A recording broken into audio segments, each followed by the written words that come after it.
Alright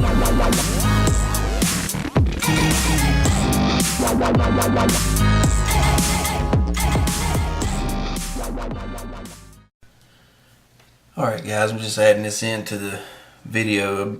It's been a long time since I put a video out, so I've kind of been working on something here. So I've been busy building race quads. I got into this hobby a little over 2 years ago because I wanted to race drones. I thought that looked pretty cool when I seen it on the first DRL on ESPN. So I got into building racing drones. And I started out with the basic ZMR 250. And I've tested all different types of parts and setups and built many of them. Had the ups and downs and of it, just as anybody else has had, you know. But I've been looking for a good race setup. Well, I got to where I could build them really good and really fast. And went to my first race and just, it was a total flop. But got to rethinking it, and I took America that I had and built a 4S. Didn't really like it. Upgraded it to a 6S and really liked it.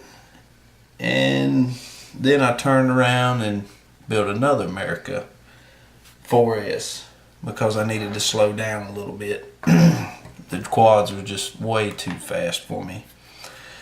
But I found a really nice setup that works really well for me. And what I have here is America 5-inch. And I'm running the KISS compact control flight controller, just a 16 amp. It has a 21 amp current limiter built into it. And this thing with the TBS Crossfire installed in it flies phenomenal. It is by far my favorite drone. I liked it so much that I took the first America 6S that I built and I broke it all down. Done sold the flight controller and ESCs. I still have America 6S. This one's got the 2207s and it is super fast. It's too fast for me on a track at the moment as far as my skill level is, because like I said, I spent more time building and learning to build them really well than really learning to fly and race really good. You know, I can fly good, but I mean decent, but racing is a different ball game. So I had to slow down a little bit. So I took the America 6S and I broke it down. And I'm waiting on another KISS compact control to put in this one, because what I found out from my second only race event that I went to, I crashed this one and shoved it. I had the Micro Sparrow V2 in here and it shoved it back in the canopy and broke it pretty easily. So I wound up having to fly the first America 6S in the race to, you know, finish out with. And just, I did not like the control over it at all. It felt like it was more out of control, and it may have been the way I had it set up. But I decided that I wanted to set up 2 quads for racing, just in case something happens to this one, I got a backup. So that's what I'm going to do, is I'm going to have 2 built for 4S, and I'll have a top speed drone. And when I get better and faster, I got this one right here to fall back on if I can get to where I can be competitive with these guys, because these pilots that race in these multi-GP events, they are freaking phenomenal. Great pilots. And that's mainly what I got into it for, was racing. But anyhow, I wound up ordering this RunCam Racer 2. It looks like it's going to be a pretty solid camera. I'm going to try it out. I'm going to stick it in this canopy right here, or I may put it in the other racer. I hadn't really figured it out yet.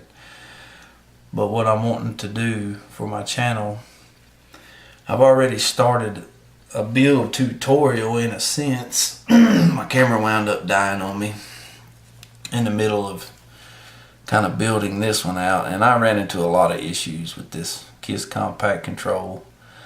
I mean, most of it was I come from Betaflight and was more familiar with Betaflight than KISS, and it's a little different. It's a little, I can see where they say it's kind of simple, you know, but it is different. When you mess with different configurators and GUIs, it's just different if it's something that you're not familiar with.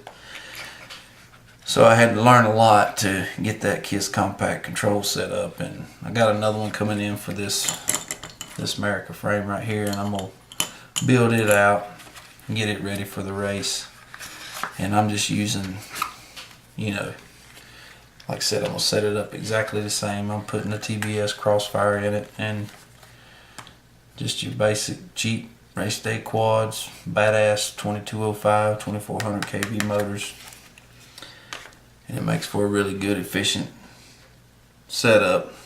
For the drone, you know, I'm not pulling crazy amps because I'm not running a very high-pitched prop.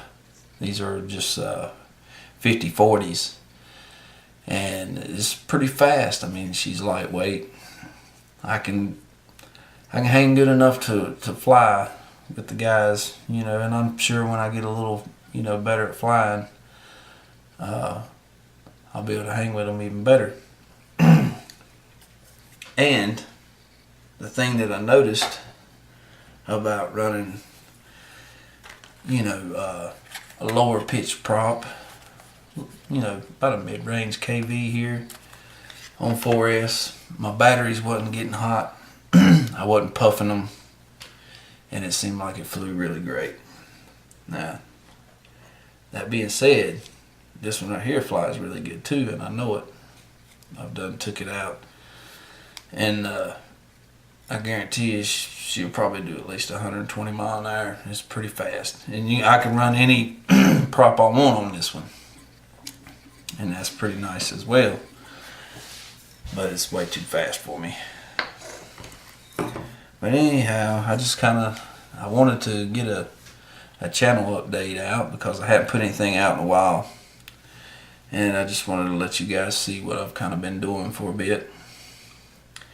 And like I said, when I get that KISS Compact Control in here, I think I'm going to add it into my flight controller playlist, because it seems to be one of my favorite flight controllers at the moment, along with the KISS Pyrodrone Hyperlight F4, which I already have a video out of this one. But anyhow, I hope somebody got some good information out of these videos, and I know I've kind of been skimping on some of the tutorials and stuff I said I was going to try to do, but there's plenty of information on YouTube out there. If you just search it up, you got plenty of know-it-alls out there, and some that think they know it all. But anyway, this is your poor boy FPV. Peace out. America. Fuck yeah.